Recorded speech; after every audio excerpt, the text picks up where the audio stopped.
Olá, eu sou o professor Claudinei e vamos falar sobre ligações iônicas. Ligação iônica é a força que mantém os íons unidos depois que um átomo cede definitivamente um, dois ou mais elétrons para outro átomo. Aqui nós temos dois átomos estáveis, um de sódio e um de cloro. Temos o sódio com 11 elétrons na sua eletrosfera e temos o cloro com 17 elétrons na eletrosfera. É importante ressaltar que os átomos eles só fazem as ligações a partir da sua camada de valência.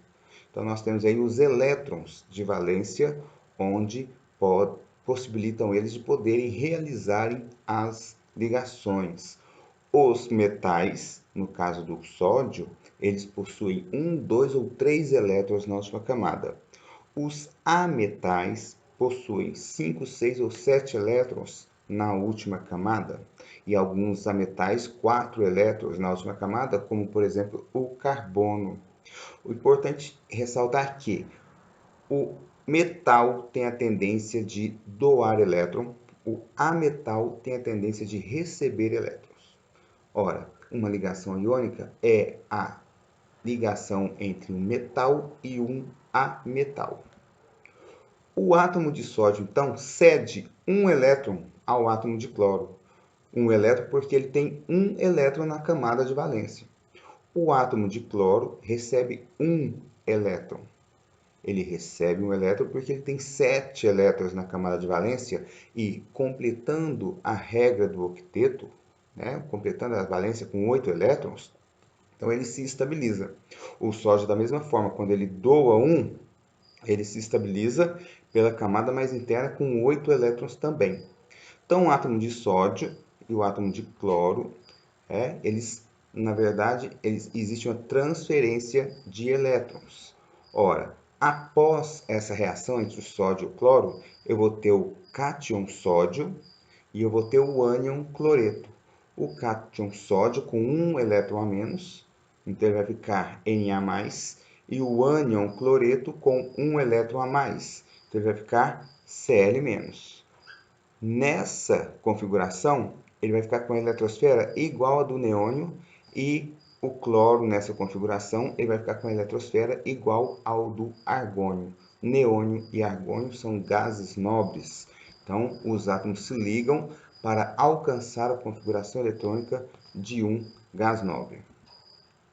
Simplificando a representação, nós temos então o sódio com um elétron na última camada, o cloro com 7 elétrons na última camada. O sódio doando um elétron para o cloro, fazendo com que nós temos aí essa representação. Uma ligação iônica, então, envolve os elétrons da última camada. Os sinais ponto e X representam os elétrons dessa camada mais externa. E, fazendo essa transferência de elétrons, nós chegamos na estrutura de Lewis, ou fórmula eletrônica. Neste caso aqui, o sódio, entre colchetes, com o sinal mais, porque ele perdeu um elétron. O cloro, entre colchetes, com o sinal menos, porque ele recebeu um elétron. Essa transferência se dá por força, pela diferença de eletronegatividade. O sódio, que é um metal pouco eletronegativo, o cloro, que é um metal mais eletronegativo que o sódio, e essa diferença de eletronegatividade faz com que o elétron de valência do sódio seja transferido para a camada de valência do cloro. Bom, essa estrutura de Lewis, nós temos aqui outros exemplos. O magnésio, que tem 2 elétrons na última camada, então a tendência de ceder 2 elétrons. O cloro, a tendência de receber um elétron. Sendo o magnésio doa 2 e o cloro recebe 1, então eu vou precisar de 2 cloros para cada magnésio. Mg2+, porque ele perde 2 elétrons, e Cl-, porque ele recebe um elétron. Um elétron, quantos cloros? 2 cloros. Então, como eu tenho Mg mais 2 cloros, como que vai ficar a fórmula dessa estrutura MgCl2. Outro exemplo com o alumínio, que tem 3 elétrons na última camada, então ele tem a tendência de doar, de ceder esses elétrons. E o flúor, que tem 7 elétrons na última camada, tem a tendência de receber 1 elétron. Preciso de 3 flúors para cada alumínio. Então, um alumínio doa um elétron para o flúor, mais um elétron para outro flúor, um elétron para outro flúor. Logo, o alumínio é um cátion trivalente, 3+, e o flúor um ânion monovalente, 3 flúors e 1 alumínio. O alumínio mais 3 flúors forma o composto iônico de forma AlF3. Ora, a gente trabalha essa estrutura da seguinte forma: o número de íons que se unem é inversamente proporcional às suas respectivas cargas. Então, se eu tenho aqui uma carga do cátion 1+, e do ânion 1-, ou seja, tem 1 elétron na última camada, 7 elétrons na última camada, porque aqui ele vai receber 1, então eu vou inverter e a forma dessa estrutura vai ser AB. Da mesma forma, eu tenho aqui um cátion bivalente, que ele tem 2 elétrons na última camada, um ânion com 7 elétrons na última camada, então ele doa 2, aqui ele recebe 1. Logo, se eu cruzar esses íons, essas cargas, eu vou ter a fórmula AB2. Um último exemplo, que eu tenho um cátion trivalente, 3 elétrons na última camada, um ânion bivalente, tem 6 elétrons na última camada, então ele recebe 2. Logo, eu cruzo essas cargas e eu vou chegar na fórmula A2B3. Fácil, né? Então, ligações iônicas envolvem cátion e ânion. Quando um cátion e o ânion coexistem em um mesmo meio, as forças de atração e repulsão entre seus núcleos e elétrons faz com que esses íons se organizem em estruturas definidas. A gente chama essa estrutura de rede cristalina ou retículo cristalino. Essa rede cristalina ou retículo cristalino faz com que aumente a força de atração entre esse cátion e ânion e diminua a repulsão entre esses cátions e ânions. Então fica aqui aquela estrutura muito bem definida. Os íons no retículo cristalino, os íons interagem por interações eletrostáticas, que são forças elétricas, conhecidas como ligações iônicas. Então nós temos aqui atração alta e repulsão baixa. Então, atração e repulsão. Então, aqui é um exemplo, né? Essa figura é um exemplo aí de um retículo cristalino, na forma aí no caso do cloro e do sódio, do NaCl. A formação dessas redes é tão favorecida que há grande liberação de energia, tornando possível a formação de compostos iônicos. Então, nós temos aqui a representação espacial desse retículo cristalino. E a quantidade de íons que circundam outros a fim de estabilizar a carga indica o número de coordenação do composto iônico, e no caso aqui a gente tem um retículo cristalino do cloreto de sódio, o número vale 6. Como que eu conto isso? Aqui eu tenho sódio central e em volta desse sódio eu tenho 6 cloros. Se eu for analisar, eu tenho 6 cloros aqui. Logo, eu tenho o número de coordenação desse composto iônico, desse retículo cristalino, é 6. Propriedades dos compostos iônicos. Todo composto iônico ele é sólido à temperatura ambiente, porque a interação é muito forte, logo eles são sólidos, apresentam altos pontos de fusão e ebulição, ou seja, a temperatura para quebrar, para romper essa ligação demanda alta energia, e no estado sólido não conduzem eletricidade. Eles ali não são íons, eles são um retículo cristalino, está estável. Os íons positivos e negativos Eles formam estruturas cristalinas e permanecem fixos em redes mantidas pela atração entre cargas opostas, ou seja, ali eles não conduzem a eletricidade. E cada íon mantém consigo seus elétrons. O cloro fica com o elétron ali dele mais o do sódio, e o sódio fica com os elétrons dele e não fica com aquele que ele perdeu, está com o cloro. Quando estão em solução ou fundidos, derretidos, passam a ser bons condutores de eletricidade. Quando se desfaz a rede cristalina, seja em água ou seja por temperatura, fazendo com que ele derreta, que ele se funda, os íons se tornam livres, como os metais ali, capazes de transformar corrente elétrica.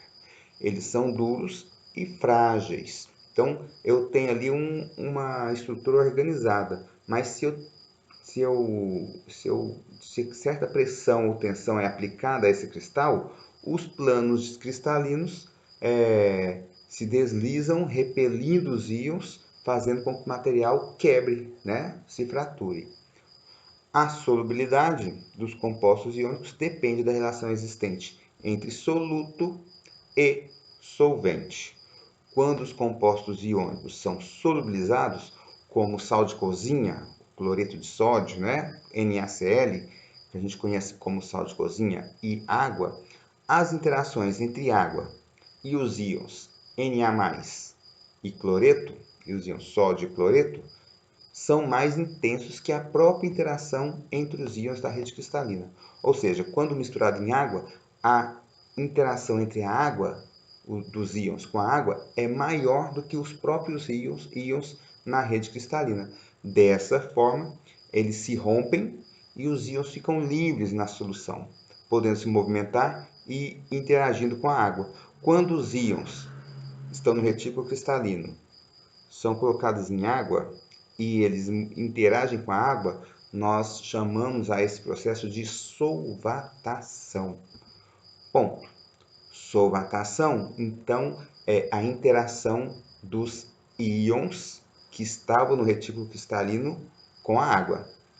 Ao adicionar sal de cozinha, que é o cloreto de sódio, o NaCl, a um copo com água, a água interage com esses íons, rompendo a estrutura cristalina. Aqui, ó, o íon, ele sai fora da estrutura cristalina e interage com a água. Ora, quando ele interage com a água, repara que o íon negativo, o ânion, ele interage com a parte positiva da água, o íon positivo, que é o cátion, interage com a parte negativa da água. Opostos se atraem, positivo com negativo. Aqui então eu vou ter o íon cloreto solvatado e aqui eu vou ter o íon sódio solvatado. Então eu vou chamar essa interação de solvatação. Quando eu dissolvo o sal no caso do cloreto de sódio, um composto iônico, em água, eu chamo esse processo de solvatação. Essa solvatação, então essa propriedade dos íons gera então a alta solubilidade e também uma boa condutividade elétrica. E quando eu tenho um composto iônico dissolvido em água, eu vou ter então a solução eletrolítica, que é uma solução que conduz a eletricidade. E essa solução eletrolítica, ela é composta por eletrólitos, que são os componentes dessa solução eletrolítica. Bom, as ligações iônicas, né? Então, a teoria do octeto, ela explica diversas ligações químicas e seus comportamentos.